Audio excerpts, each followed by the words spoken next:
साथियों, आज की इस वीडियो में हम डिस्कस करेंगे उत्तर प्रदेश सरकारी कर्मचारियों की आचरण नियमावली में हुए संशोधन के बारे में। साथियों, जैसा कि आपको पता है कि उत्तर प्रदेश सरकार ने कर्मचारी आचरण नियमावली नियम 21 और नियम 24 में संशोधन किया है। तो इस संशोधन के बाद कर्मचारियों पर क्या प्रभाव पड़ेगा, इसी को हम समझाने की कोशिश करेंगे। सबसे पहले हम इस प्रेस नोट को पढ़ते हैं। इस प्रेस नोट में लिखा है, उत्तर प्रदेश सरकारी कर्मचारियों की आचरण नियमावली 1956 के नियम 21 एवं नियम 24 में संशोधन किया जाना।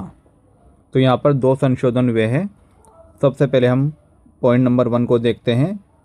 उत्तर प्रदेश सरकारी कर्मचारी आचरण नियमावली 1956 में प्रस्तावित संशोधन के माध्यम से नियमावली के नियम 21 में एक कैलेंडर वर्ष में 6 माह के मूल वेतन से अधिक धनराशि स्टॉक, शेयर अथवा अन्य निवेश में निवेशित की जाने की सूचना समुचित प्राधिकारी को दिए जाने की व्यवस्था लाई जा रही है।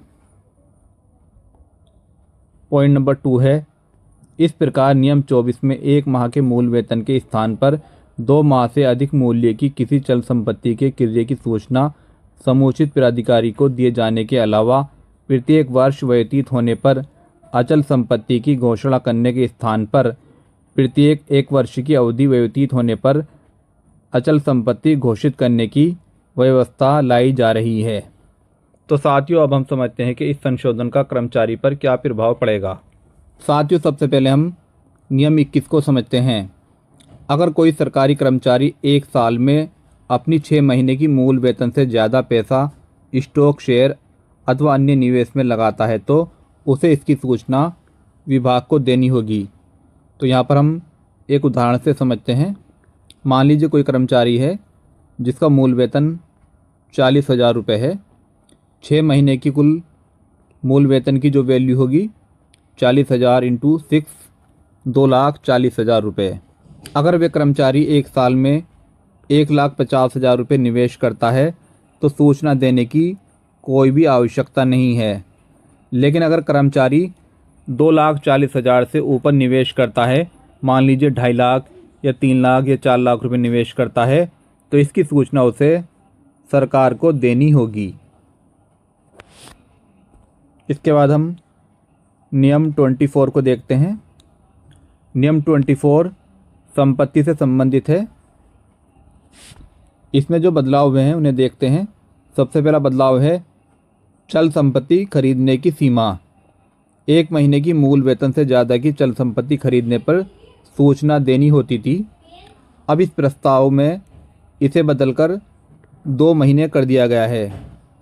अगर आप 2 महीने के मूल वेतन के बराबर कोई भी संपत्ति लेते हैं, जैसे कार, बाइक या कोई महंगे इलेक्ट्रॉनिक्स आइटम या ज्वेलरी खरीदते हैं, तो आपको इसकी सूचना देनी होगी। मान लीजिए कोई कर्मचारी जिसका मूल वेतन 40,000 रुपये है, तो यहाँ पर 2 महीने का मूल वेतन बनेगा 80,000 रुपये। अगर ये कर्मचारी मान लीजिए 50,000 रुपये की बाइक खरीदता है, तो यहाँ पर कोई भी सूचना नहीं देनी होगी।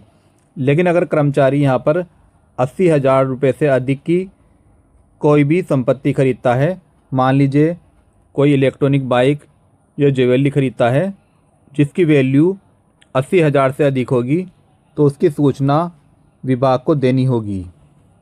इसके बाद है अचल संपत्ति की घोषणा।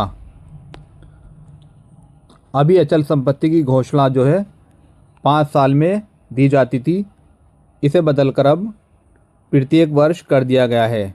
मान लीजिए आपके पास कोई प्लॉट या मकान है, तो विभाग को आपको हर साल उसकी सूचना देनी होगी।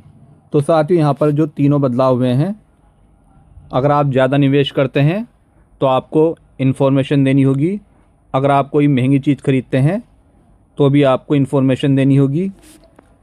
ज़मीन मकान की जानकारी आपको हर साल देनी होगी। तो यहाँ पर 3 बदलाव हुए हैं। तो साथियों, उम्मीद है कि आपको ये वीडियो पसंद आई होगी।